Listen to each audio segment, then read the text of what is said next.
Ele é o cara que eu sempre estou citando, para vocês terem uma ideia como que ele é importante, né? E, na verdade, eu gosto muito dele. Para mim, o Bauman foi um pensador muito importante para a história da humanidade. Por isso que eu sempre cito ele e hoje eu vou dedicar uma aula só para a gente comentar sobre ele. Bom, Bauman, ele nasceu na Polônia, certo? Então ele é polonês. E Bauman saiu da Polônia depois que de olhar a guerra, né? E tudo mais. Eu não sei qual exatamente, não sei se era a Segunda Guerra Mundial.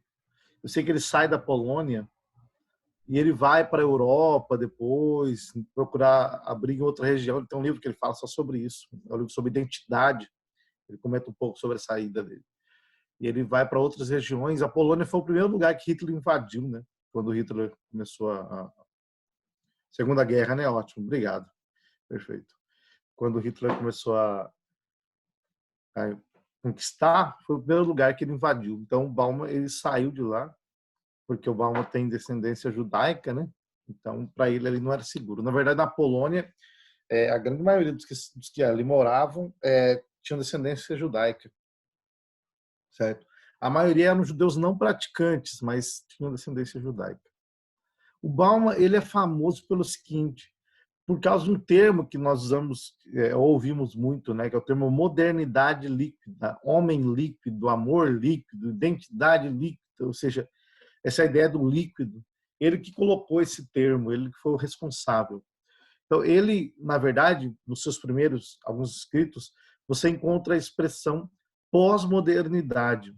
Por exemplo, ética pós-moderna, você tem termo pós-modernidade, então nesse livro Ética Pós-Moderna, e no outro livro dele, O Mal-Estar na Pós-Modernidade, você também encontra essas duas expressões. Inclusive tem esses dois livros, tá?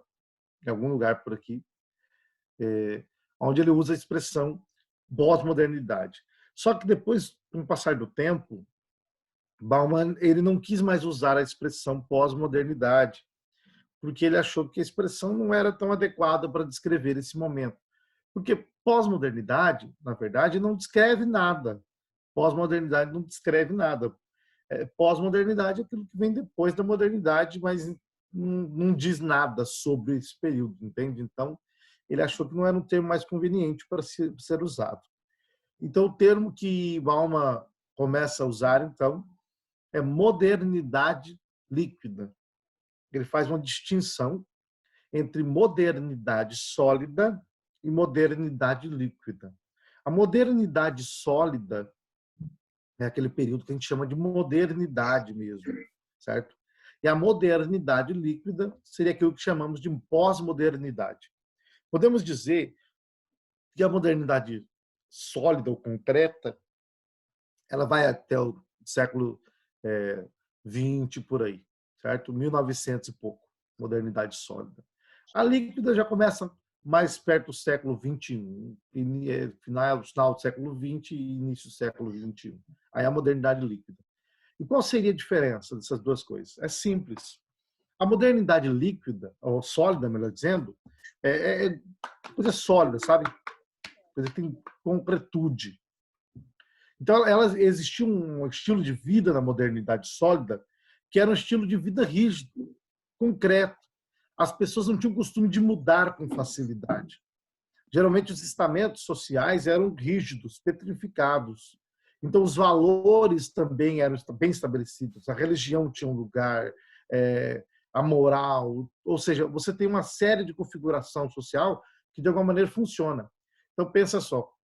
Na modernidade concreta ou sólida, o estilo de vida das pessoas era o mesmo e isso demorava muito tempo, elas continuavam vivendo da mesma forma.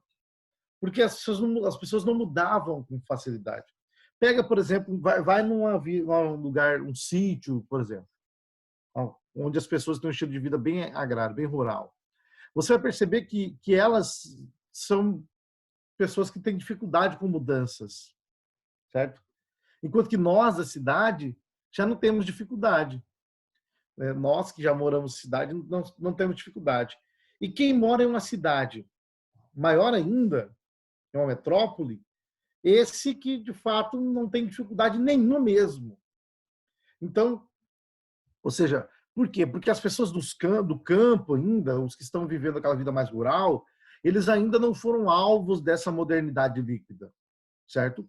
Nós estudamos um pouco disso quando falamos sobre a metrópole e a vida mental do George Simmel, né, que eu disse para vocês que o George Simmel, ele mostra como que, de alguma maneira, a metrópole ela cria mentalidades que é bem diferente da mentalidade da vida rural.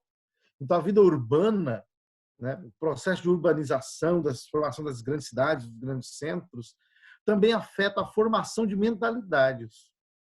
Esse é um fator muito importante que, de alguma maneira, nós vamos perceber com George Simmel. Então, as pessoas que vivem nos campos, a mentalidade dela é muito diferente da nossa, ou de pessoas que vivem em cidades maiores ainda. Então, você percebe que as pessoas do campo ainda têm aquele vínculo, aquela proximidade, certo? Nós não, raramente. Por exemplo, eu malemar conheço os meus vizinhos, malemar conheço. E mesmo assim, ainda conheço um pouco, porque moro em um bairro pobre, um bairro simples, né? Cuiabá não é uma cidade grande assim, a ponto de ser, né? Não. Agora, imagina uma pessoa que já mora mais no centro ali, naqueles prédios e tudo mais. Aquela pessoa não conhece seus vizinhos, porque não existe isso. Quem mora, por exemplo, em grandes cidades, São Paulo, Rio de Janeiro, por aí, essas pessoas não têm costume, por exemplo, de ter contato pessoal com os vizinhos, de ter amizades.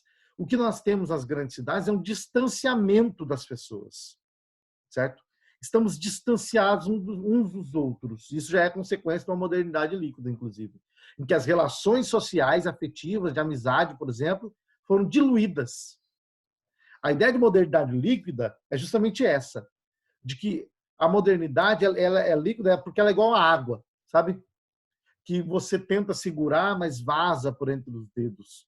Tenta segurar a água, por exemplo, vaza, vai embora, você não consegue segurar a água. Por quê? Porque a água em seu estado líquido, ela não tem consistência para você segurar.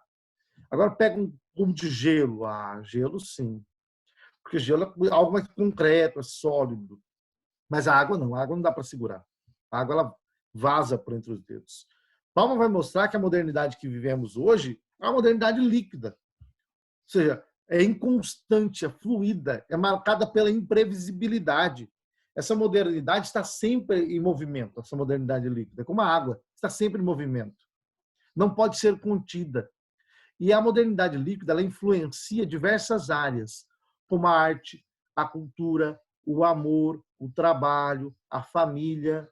Você tem inúmeras áreas que são afetadas. A própria concepção que o homem tem de si, a sua identidade, também é afetada.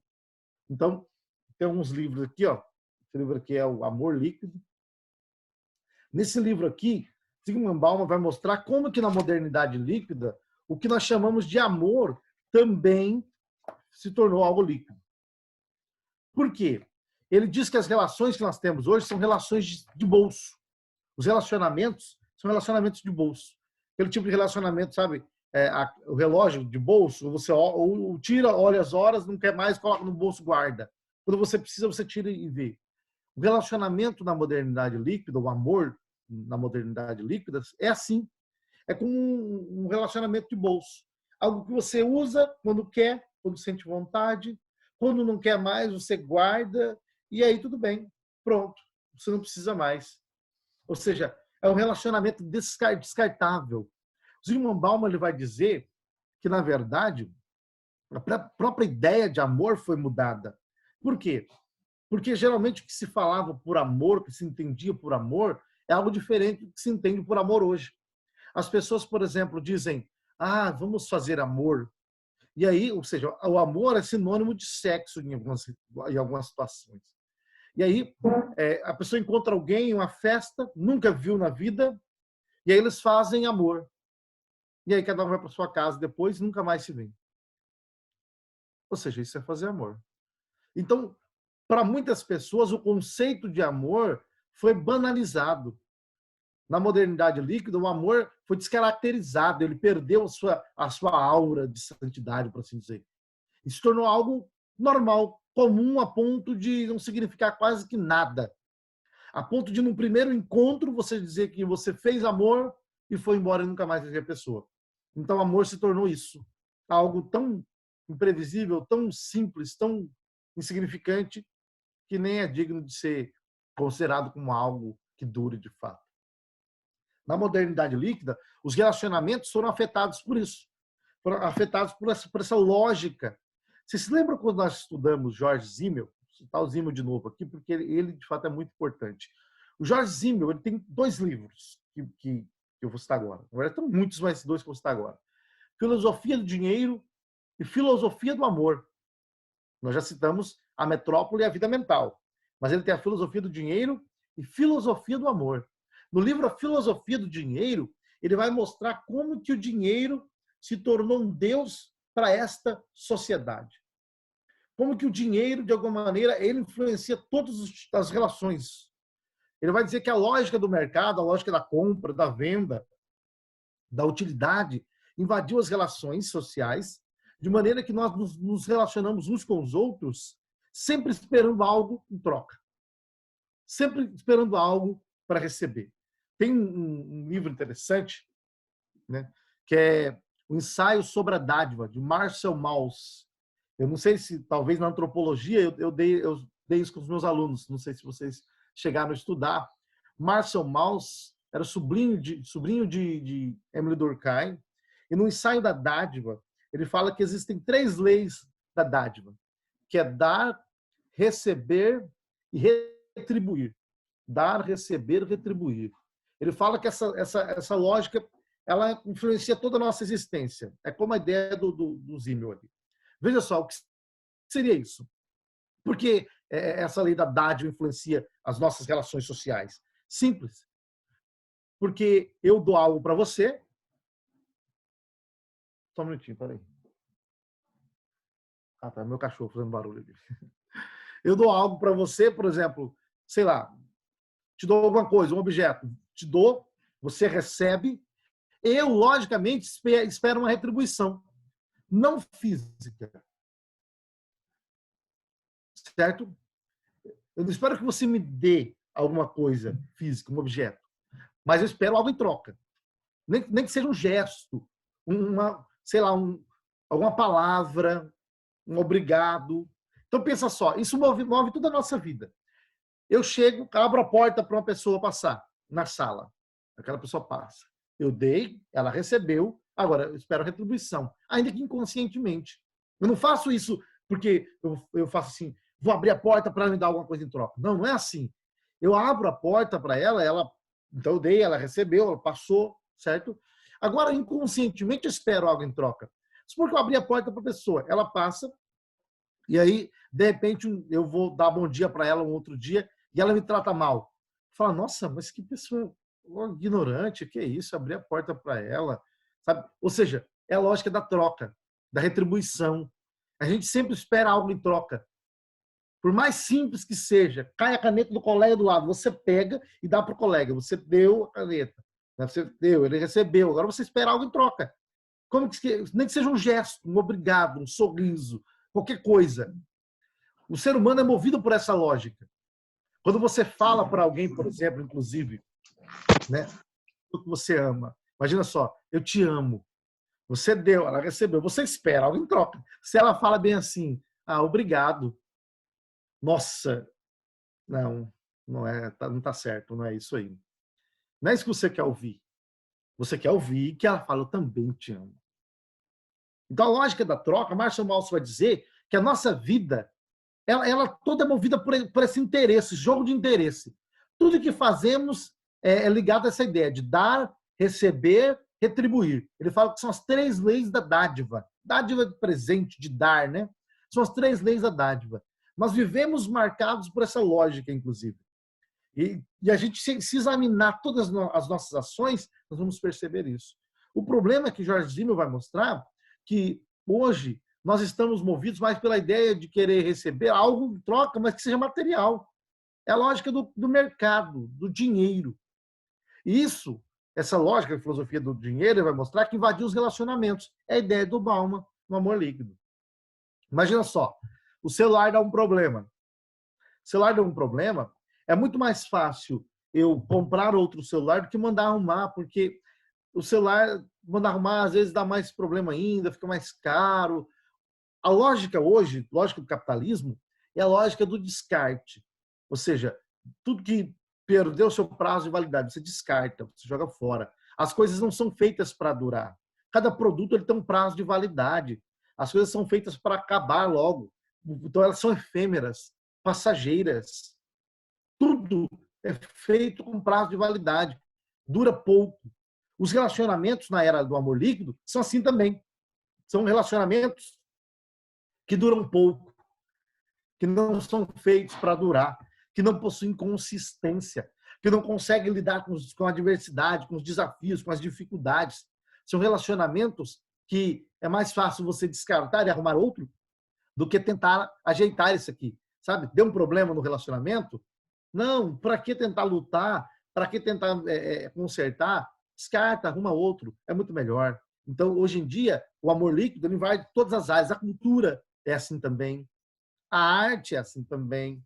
A nossa mentalidade é uma mentalidade marcada por essa época.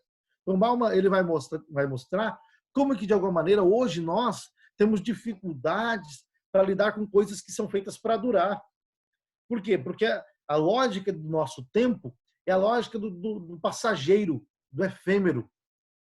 As pessoas valorizam coisas insignificantes e as coisas, de fato, que são importantes não são valorizadas. Certo? Você tem o Gilles Lipovetsky, um sociólogo, ele tem um livro interessante que é chamado Império do Efêmero. No livro Império do Efêmero, Gilles Lipovetsky, ele vai mostrar como que a sociedade, que ele chama de hipermoderna, a nossa sociedade, ela é movida por uma lógica da aparência, que ele vai chamar de Império do Efêmero, o que é o Império da Moda. As pessoas querem se vestir para estarem na moda, querem se vestir da forma como todo mundo se veste, para se apresentarem, né, do jeito que todo mundo se apresenta. Ou seja, a preocupação é com a aparência. O que é cultivado em uma sociedade cujo efêmero se tornou a lei máxima, o que é cultivado nessa sociedade é simplesmente a aparência. É aquilo que, de fato, não é tão importante. Já o caráter, certo? Já as virtudes que Aristóteles falava, como honestidade, fidelidade, hombridade, certo? Sabedoria, justiça, sapiência. Nada disso tem lugar. Prudência, não, isso não é importante. As virtudes interiores não são cultivadas. A nossa sociedade, ela rompeu de tal forma com a sociedade grega que para a sociedade grega não importava a aparência física. Para Aristóteles, Platão, por exemplo, e Sócrates, não. A aparência física, ela tem algum valor? Sim, tem o seu valor, de fato. Mas não é o máximo. O que importa mais mesmo é justamente a interioridade, as virtudes, o caráter.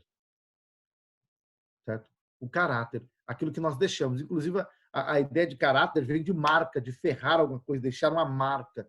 Então, o caráter, certo? Nessa perspectiva, está ligado justamente a essas virtudes. As virtudes que temos formam o nosso caráter, nossa marca, a forma como agimos.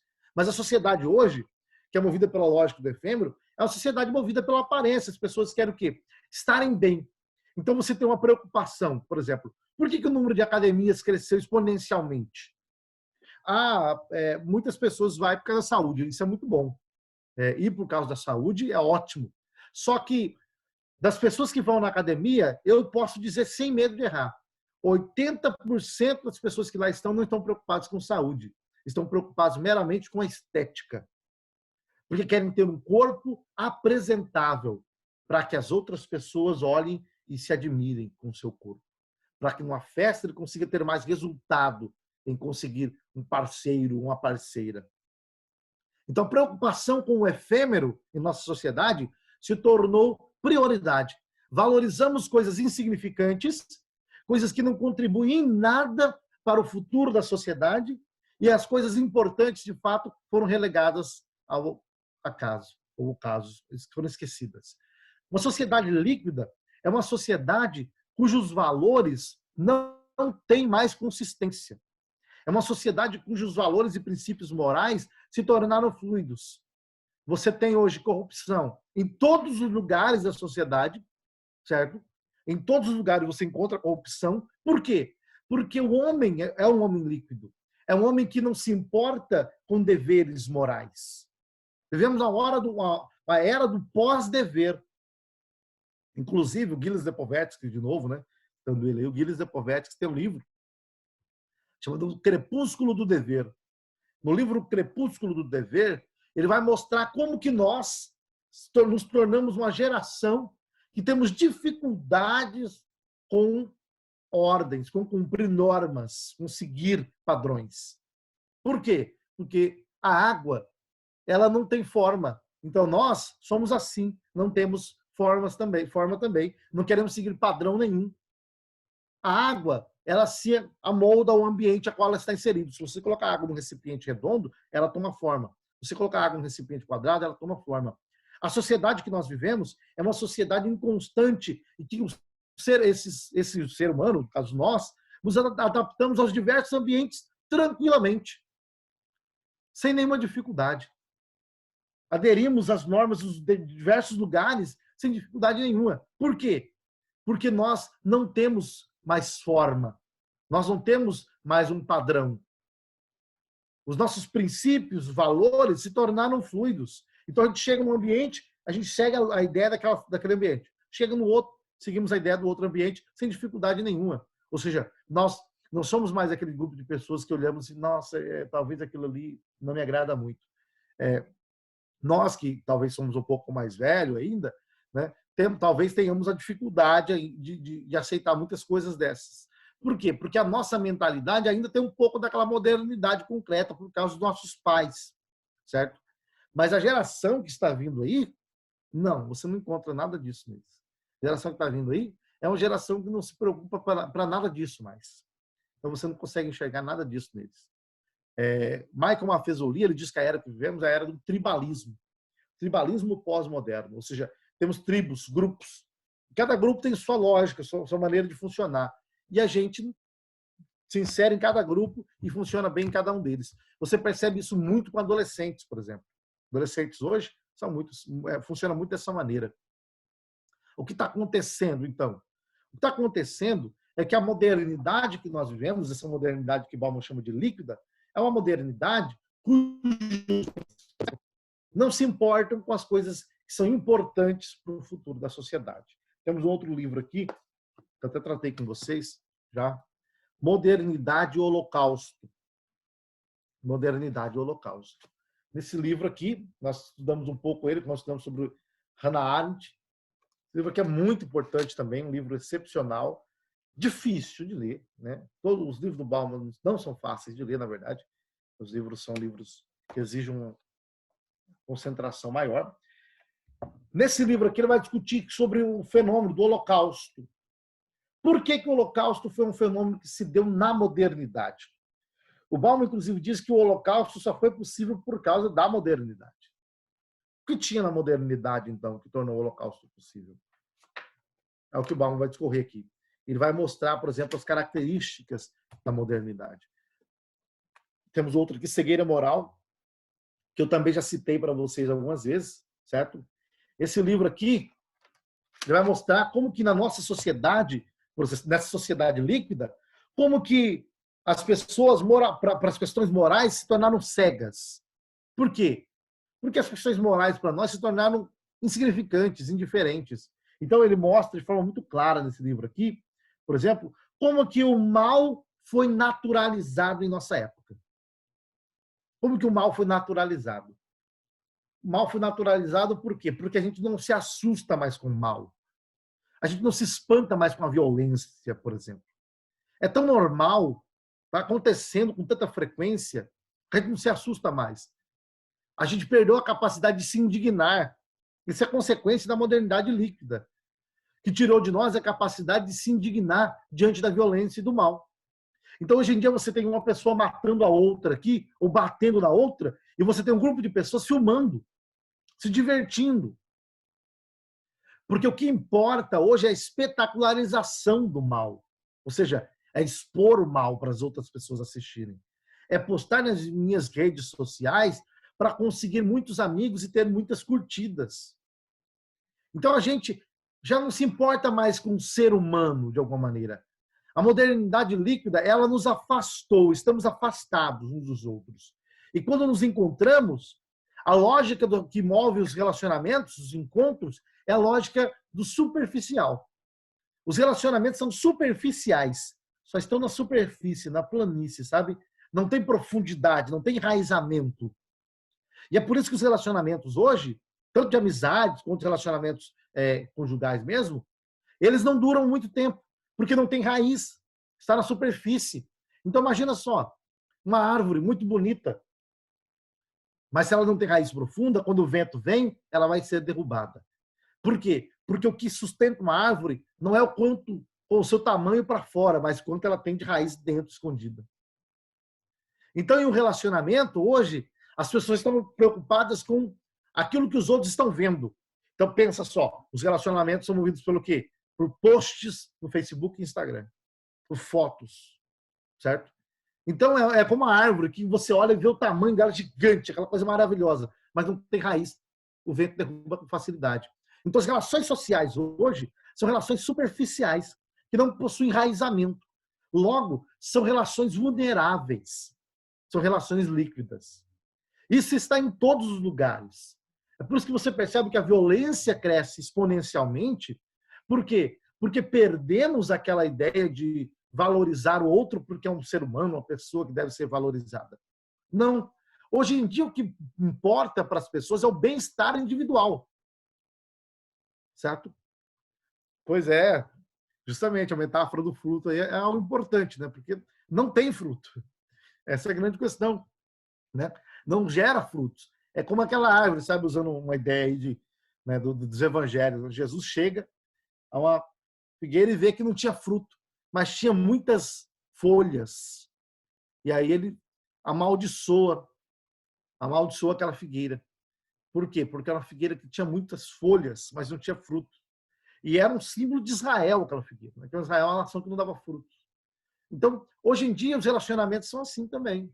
Você tem um número de pessoas que se relacionam uns com os outros de forma superficial e hoje está amando, amanhã já não sente mais nada, certo?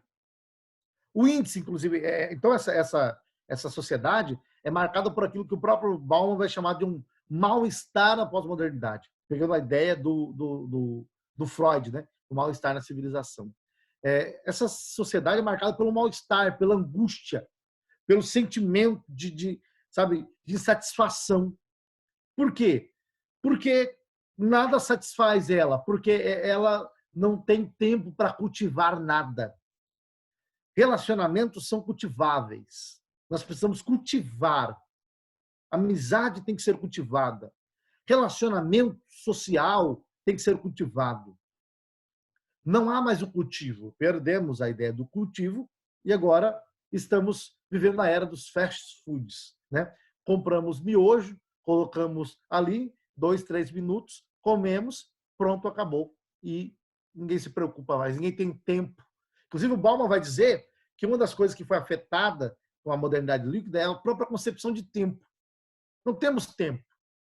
Né? Perceba como que para nós hoje, uma fala que é muito frequente, as pessoas dizem, nossa, parece que o tempo hoje passa tão rápido. Antigamente não era assim. Não é que o tempo está passando rápido. O tempo passa da forma como ele sempre passou. Mas a nossa experiência com o tempo que mudou. A nossa forma de experienciar o tempo que mudou. Por quê?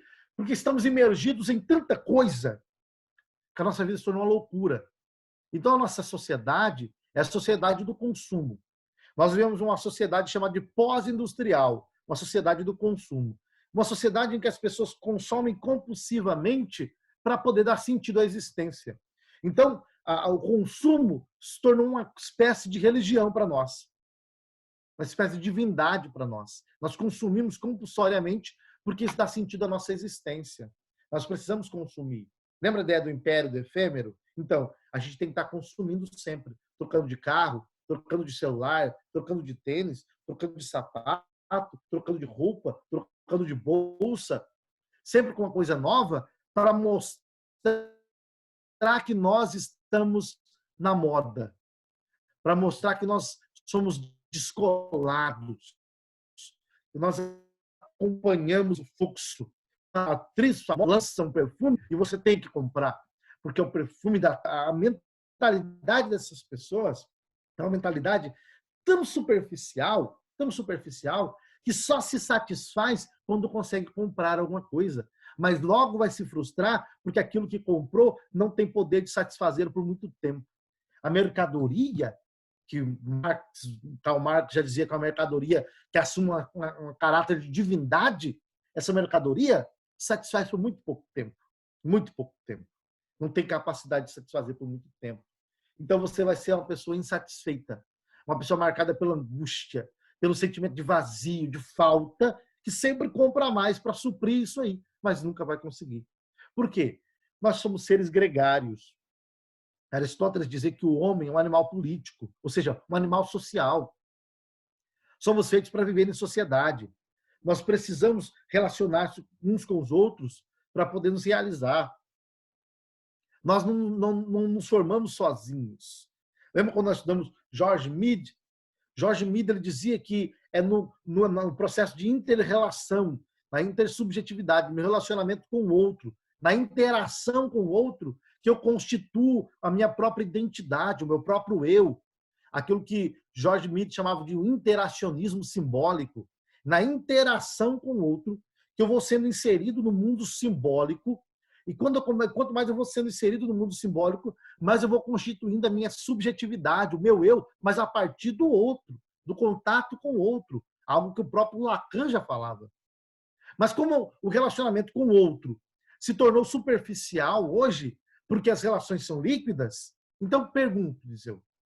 Então eu também me tornei superficial, porque se eu perco o contato com o outro, a dimensão do outro, eu perco o contato comigo mesmo. Porque eu sou eu para o outro. Sempre. Eu tenho uma dimensão de mim mesmo, mas sempre é um eu que passa pelo olhar do outro, porque a forma como me enxerga, inclusive, o Jorge Mid vai mostrar, ela foi construída a partir da concepção da sociedade sobre mim.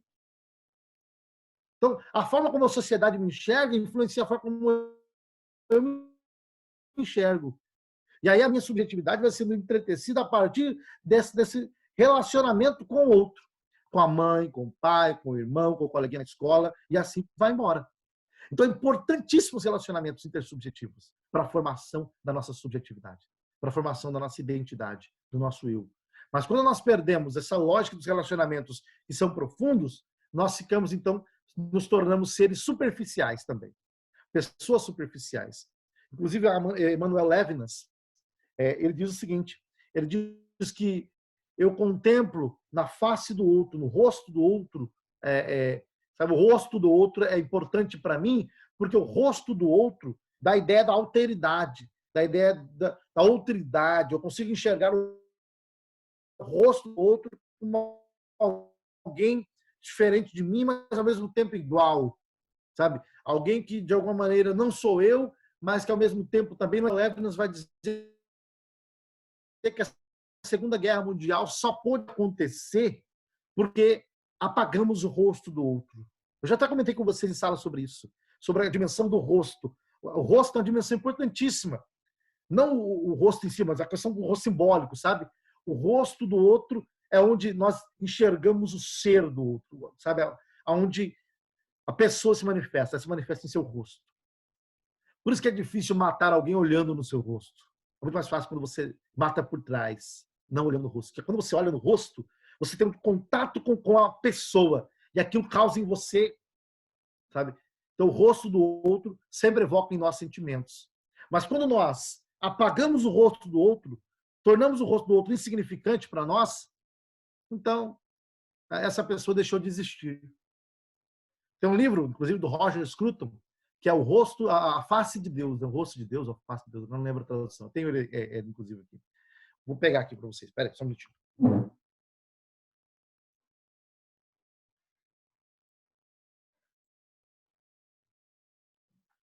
Esse aqui. O Rosto de Deus.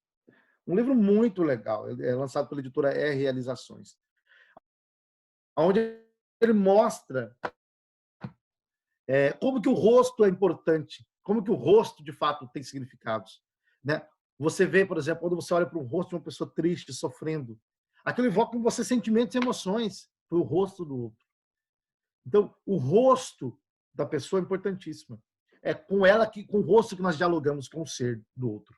Então, as relações hoje são superficiais. São relações que não têm prazo para durar. Né? Ou não dura muito, quer dizer. O prazo de validade é muito pouco. Superficiais demais. Aí você enxerga o que está acontecendo hoje. Veja o mundo dos famosos, por exemplo. O mundo dos famosos, você tem lá pessoas que se conhecem hoje, casam amanhã e depois já se separaram. Todo mundo ali já casou com todo mundo. Todo mundo já ficou com todo mundo. Por quê? Porque o amor, o sexo, que até então era visto como algo importante, o sexo que era visto como uma coisa tão íntima que você era guardado para o tipo de relacionamento com a pessoa que você de fato amava, uma coisa íntima, hoje se tornou algo banal. O sexo se tornou um mero sinônimo de prazer. Então, o sexo perdeu aquela característica de ser algo íntimo, importante, algo que você faz com alguém que você ama, com alguém que você valoriza, com alguém que você quer passar a vida. Não tem mais isso hoje. Hoje em dia, o sexo é mera satisfação de prazer. Os animais fazem isso, por exemplo. Então, veja, a sociedade líquida é essa sociedade que muda com muita frequência, que está mudando com muita frequência, que está em evolução, em mutação. Uma sociedade que não possui valores fixos, certo? Que nada mais nela dura, tudo é passageiro, tudo é volátil, as pessoas se tornaram superficiais, rasas, e os relacionamentos, consequentemente, também. Então, a violência, ela cresce exponencialmente nessa sociedade. Por que que cresce exponencialmente nessa sociedade? Cresce porque nós perdemos a dimensão do outro, da face do outro. Perdemos o contato. Olhamos para outra pessoa como olhamos para um objeto, por exemplo.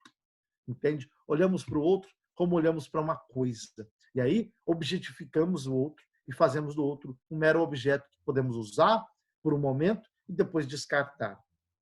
Então, as relações sociais se tornaram assim também, objetificadas, mecanizadas. Ok? Está aberto para vocês aí, gente.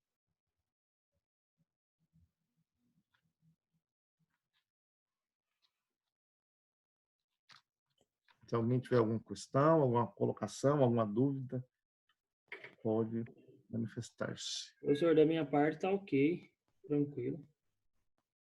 Até porque também já tinha lido O Amor Líquido, né, do Zygmunt Bauman também, então já estava inteirado do assunto já.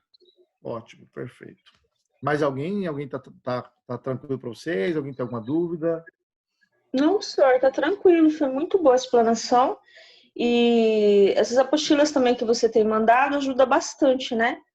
A gente lê e você dá aula, fica muito bom. A gente grava mais, né? Fica perfeito. Perfeito. Eu vou gravar o videozinho e vou estar postando para vocês ainda hoje, tá? Ai, que bom. Ficou muito bom. Gente, é isso aí. Então, um abraço para vocês, tá? Tenham uma ótima semana. Se cuidem, tá bom? E aí estaremos na próxima semana aqui de novo, tá? Tá bom, senhor, Deus abençoe. Saudade de vocês, viu? De estar todo mundo junto, da gente ter aquelas aulas bem longas. Saudade de vocês também, viu? Saudade. Agora a gente sente falta, né, dessas aulas, né? Verdade, professor. As pessoas deveriam dar mais valor, né? Pois é, justamente. Agora que a gente vê, né? Quando a gente tem lá, tem muita gente que não tá nem aí, né? Mas e o pior de tudo é o seguinte, né? Que a gente não vai voltar, né? Isso aqui passou. Foi, né? Perdemos. Infelizmente. Mas Deus é bom o tempo todo, né? A gente tem que ter fé e seguir. Firme e forte. Firme e forte. Abração. Tamo junto. Tamo junto.